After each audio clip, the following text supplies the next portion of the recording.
Hi friends, Amanda here with Unwind Flow Yoga, here for today's class, which is a yin class related to our root chakra or our Muladhara chakra. You will need a couple props for today's practice, as props are really helpful in a yin practice. If you have yoga blocks, I recommend you grab 2 of them. If not, something that is a little bit of a similar shape that'll give you a little bit of height away from your mat. As well as a blanket. Any household blanket or large towel will do. And we'll get started right away by sitting up onto our blanket, since our first pose is going to be in a seat. Grabbing the props that you need and then meeting me in a comfortable seated position, where we'll start just by focusing on the breath.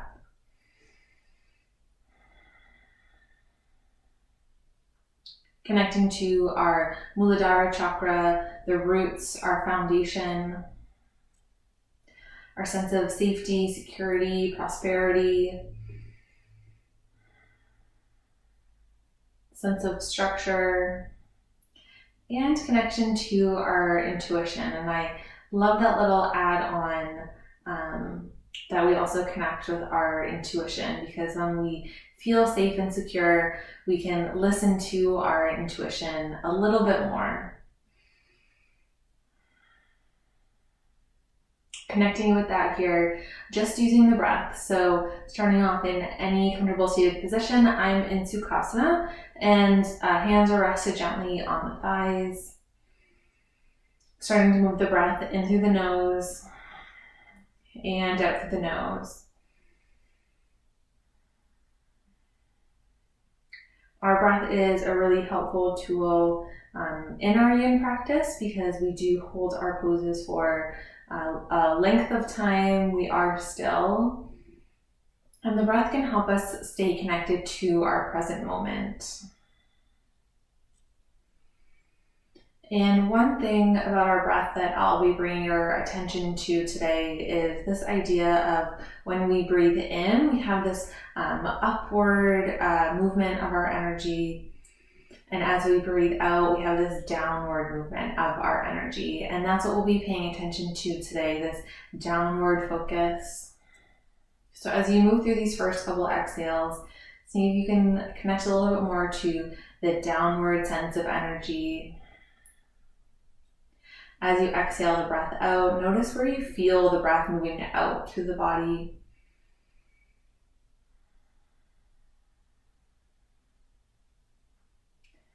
And for these first few breaths, the breaths might feel a little bit higher up in the body, maybe in the chest or in the rib cage. But as you move through a couple more cycles, can you feel the breath leaving the body from the belly, from the hips, from the pubic bone, maybe even the upper thighs. Maybe even giving yourself that extra pause with the breath fully out. Just to notice the depth of the breath.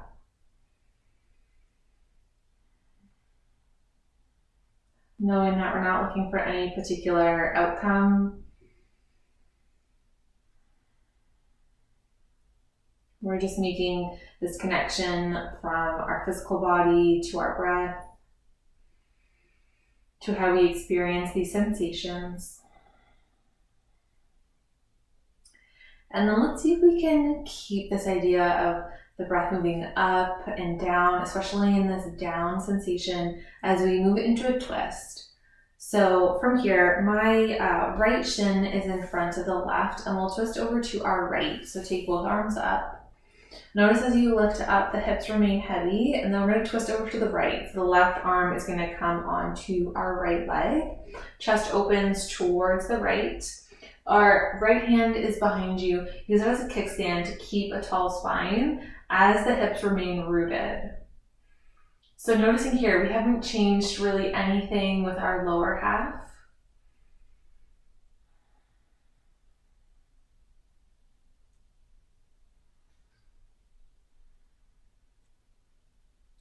Noticing that this is a gentle twist.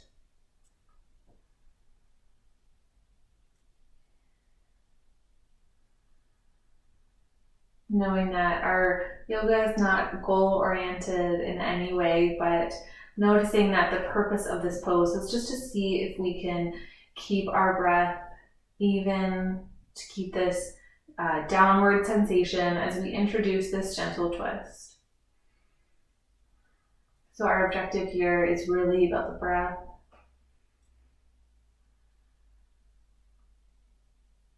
Noticing that if it feels like you've moved out of your comfort zone a little bit too much at the beginning of class, if it feels unsteady, you can always back off.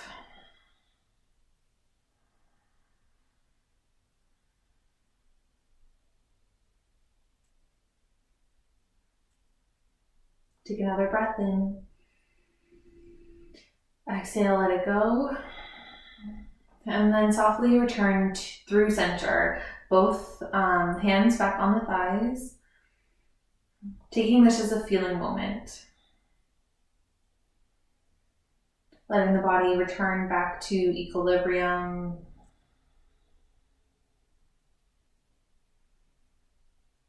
And then when you're ready, we'll switch the cross of our legs for the second side. So this time the left leg is going to come in front of the right. We'll take both arms up and then twist in the opposite direction. So over to your left. Right hand crosses the body onto the left knee. Left hand comes behind you to keep a tall spine. This tall spine here will help create movement or space for the breath to continue to move through the body.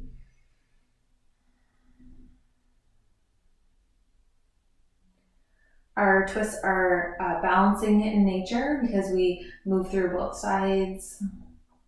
We can get this nice internal massage through the body. It also gives us an opportunity to notice our two sides, maybe comparing them without judgment. Twisting to the side, always feel a little bit more free in my body.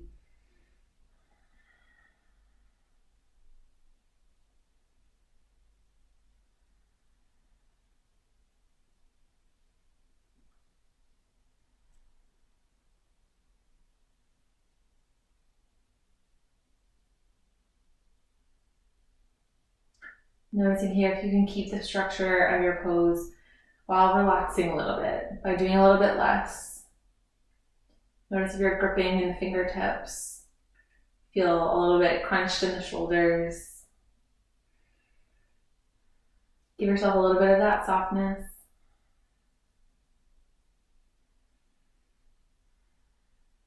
And then use your next breath in, come through center, release both hands. Feel it out, find center. And then we'll transition into our next pose, which is a low lunge. This is where we'll use our two blocks. So I'm going to bring them to either side of the top of my mat on their highest setting, really using the advantage of their height.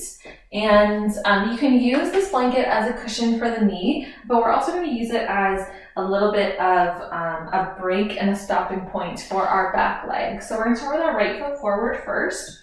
So the blanket is in front of my left knee. I'm going to step my right foot forward. Hands are on the blocks, bringing them sort of to either side of that front foot.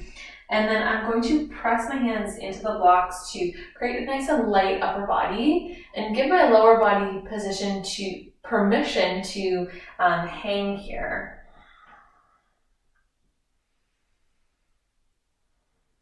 Knowing that I don't have to come into my deepest version of this pose right away, because we'll be here for about a minute or two.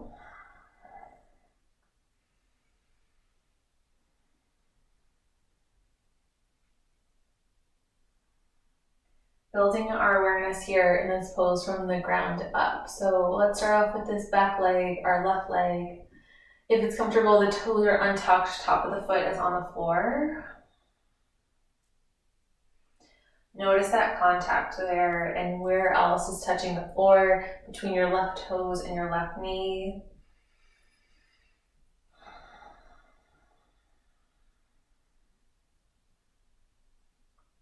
If you have the blanket in front of the left knee, notice this gentle support.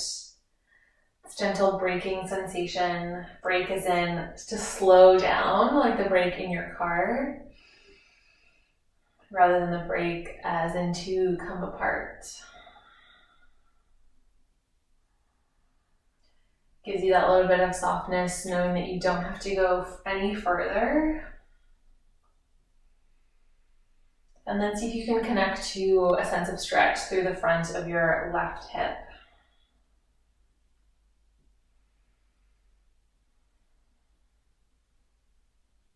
Notice what's happening in the back of your right hip, through the hamstrings, through the right thigh and the knee, all the way down the right shin and into the right foot where it's making contact with the floor. Spread the toes, anchor down through the heel.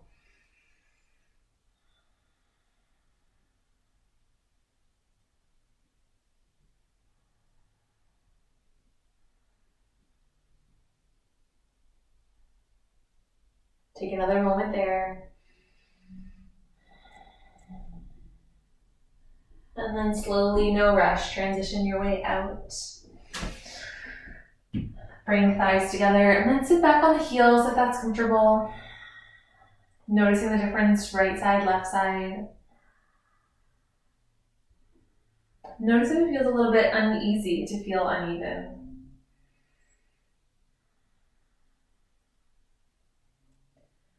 Noticing if there's a lack of sensation in one leg or the other, what that can tell you as well. And then we'll switch sides. So coming back into that kneeling position, adjust the blanket, and then tip your left foot forward. Adjust the blanket so you can feel it on that right leg. Left foot is on the ground, hands are on the blocks, and then sink the hips. Take a moment to find your pose here, widening the left foot a little bit. See if you can drop in.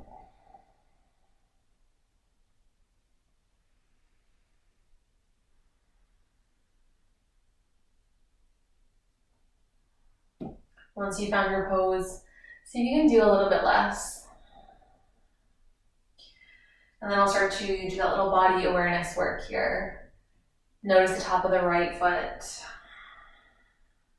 the right shin and the right knee where it's touching the floor.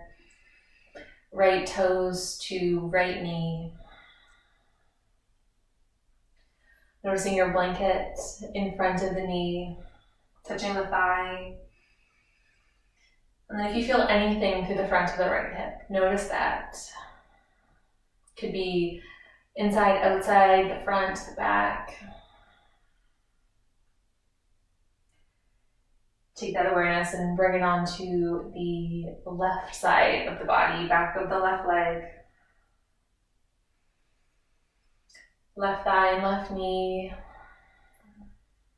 Noticing if the knees may be coming in front of the ankle, that's fine because we're supported in this pose. Notice left shin and left foot, left heel and the toes.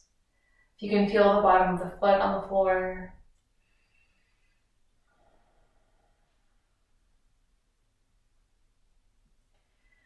Noticing all the components of your body experiencing this pose.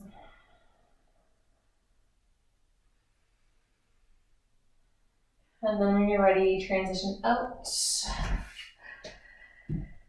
Bring the legs together, sink back into that kneeling position once again.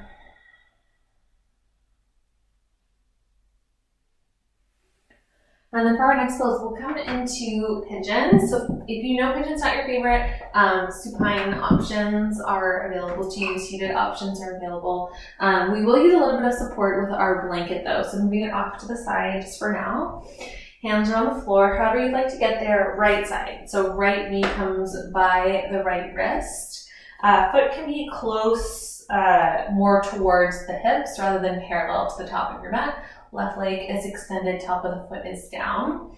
And then using your blanket, folding it up and propping underneath the right leg and allow yourself to be supported by the blanket.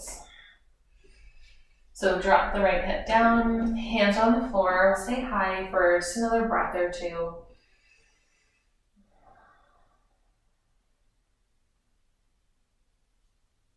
You can use a block underneath the hip as well for a little bit of extra height, a little bit of extra support. And then when you're ready, you can make your way down. So you can come onto your elbows. Once again, block is here. If the floor feels far away, you can always lower the elbows onto your block.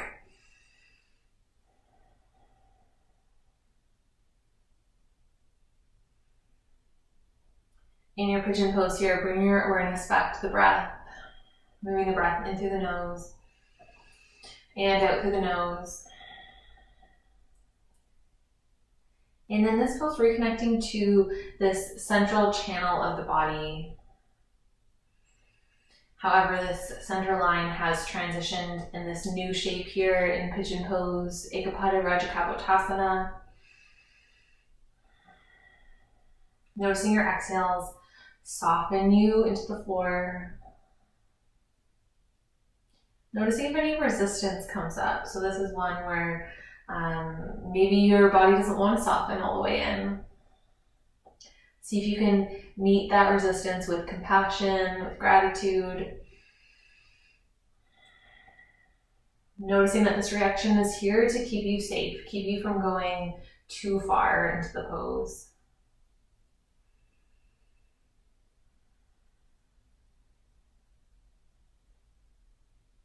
Rather than meeting it with force, with pushing past it. Acknowledging that maybe softness is the key.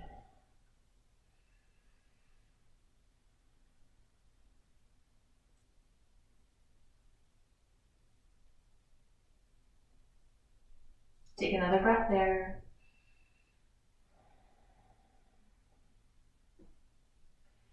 And then slowly making your way out, hands to the floor, removing any props.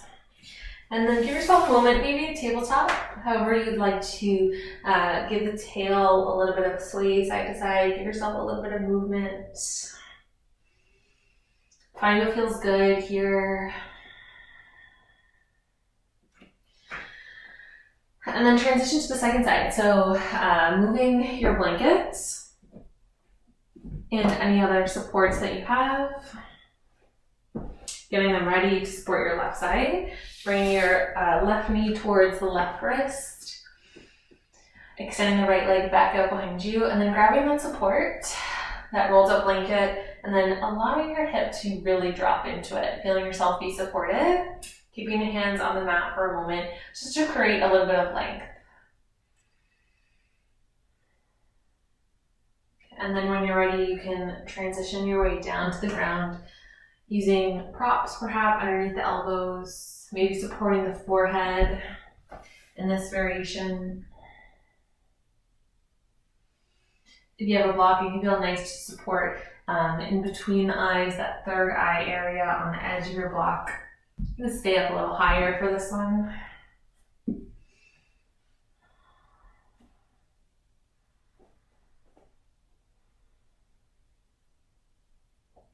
This chakra is also connected to our sense of structure. So as we move through these poses in our yin practice, we can find structure for our poses using these supports. So using blocks and blankets and whatever else you have around the house to help create your shape and allow it to be a place where you can find rest, where you can feel supported, feel still.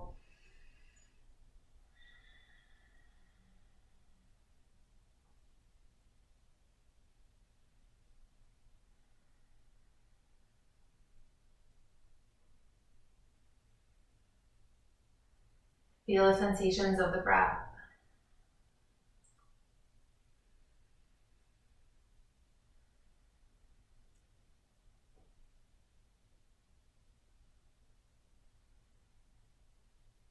Knowing that we'll be here for a little bit longer. If you're ready to come out before I cue it, you're welcome to do so.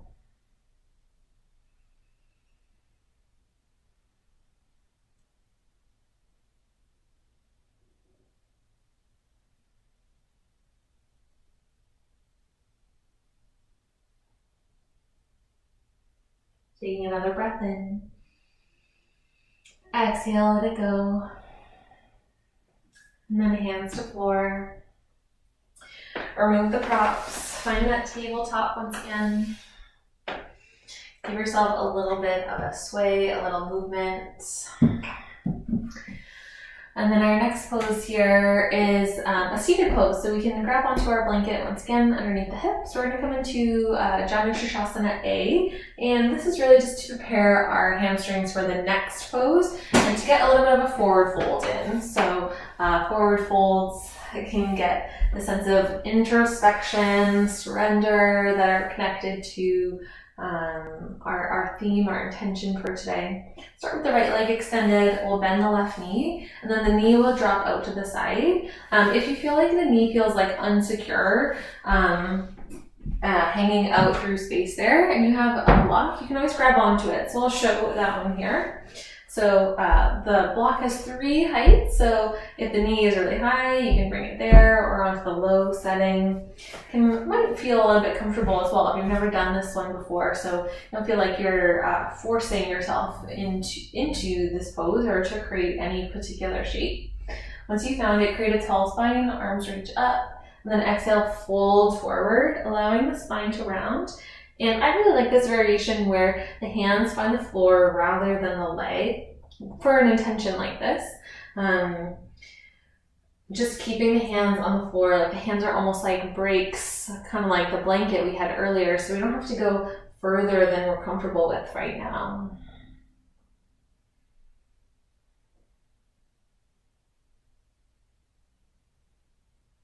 You can let your right leg be soft rather than flexing the foot. Just allow it to maybe roll out to the side a little bit. Using this pose to incorporate that sense of surrender. So you might want to round through the back body a little bit more. And we're also connecting to our hamstring here on the right side to prepare for our next pose. So you can bring your attention to the back of your right leg. And if you think about this central channel of the body that we're thinking about exhaling through, maybe incorporating the back of the leg into that idea as well. So as you exhale, feeling like the breath is traveling behind the leg.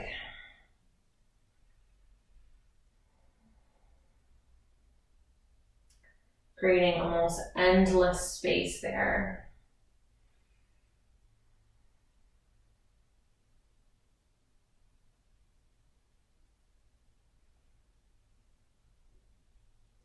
Take another breath in. Exhale, let it go. And then inhale, slowly rise back through center, releasing your left leg, and give yourself a feeling moment here. As you're ready, switching sides. So left leg's long, right knee will bend in, and then drop the knee out to the side. Switching your block over to your right side now, if you'd like that. Tall spine here, arms reach up, and then hands fall onto the floor out in front of you. Soften through your left leg.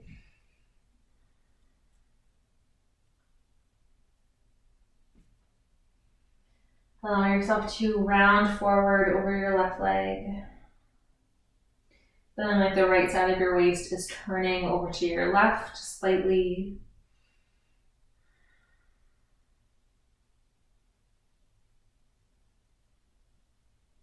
Noticing the steadiness and support you can create. Knowing that this is always available to you when things in life feel a little bit unsteady. You can always return here to your mat, to your practice. Knowing that the yoga mat and all your supports, your blocks and blankets are here to support you.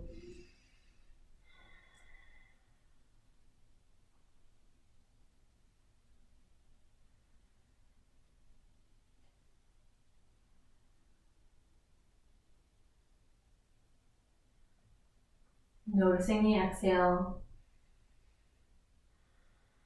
finding comfort in it.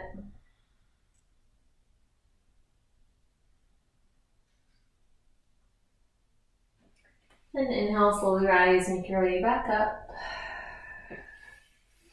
Extend the legs, give yourself that feeling moment.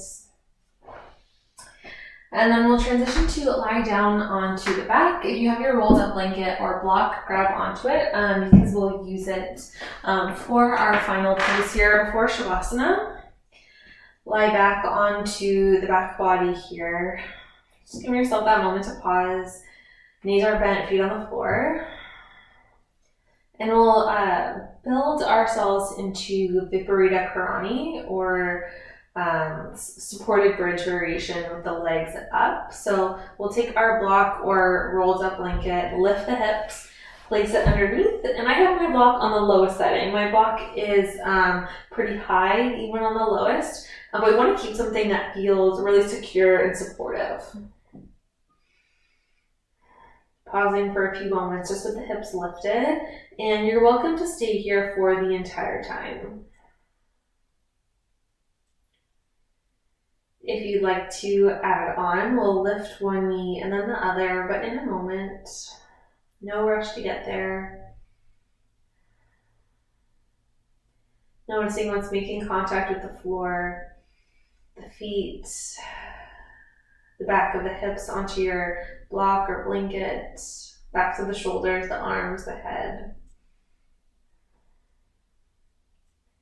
Really paying attention to our upper body supports here as we start to maybe lift one leg and then the other so that the knees are over the hips.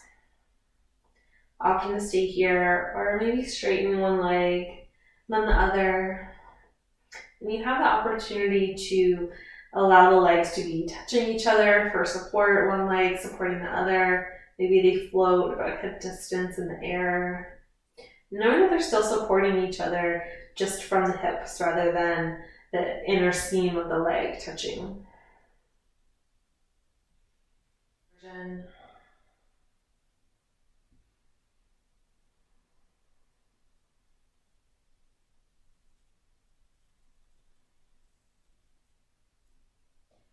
Knowing that you can exit the pose at any time if you feel like you've had enough of this inversion.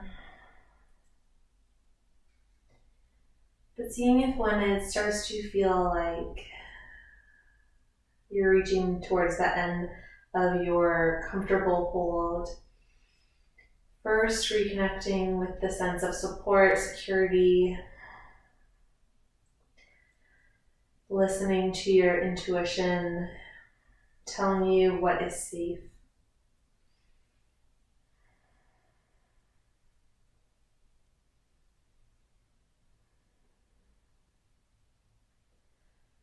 Reminding yourself that all is well.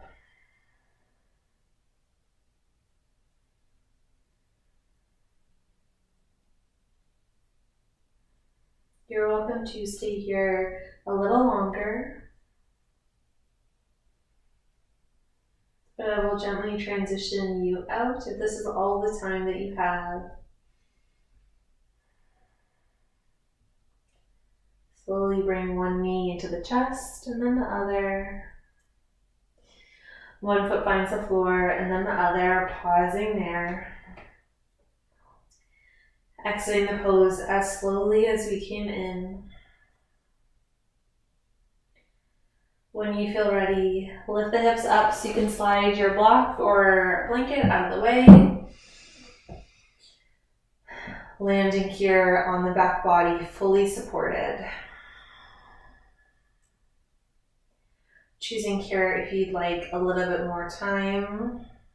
Transitioning out of Viparita Karani, legs up. Or if you're ready for Shavasana, extending one leg and then the other. Giving yourself as much time as you need. And before you drop into the rest of your day or towards your Shavasana, extend gratitude to yourself for making it to your mat today. I'd like to thank you for joining me. Until next time.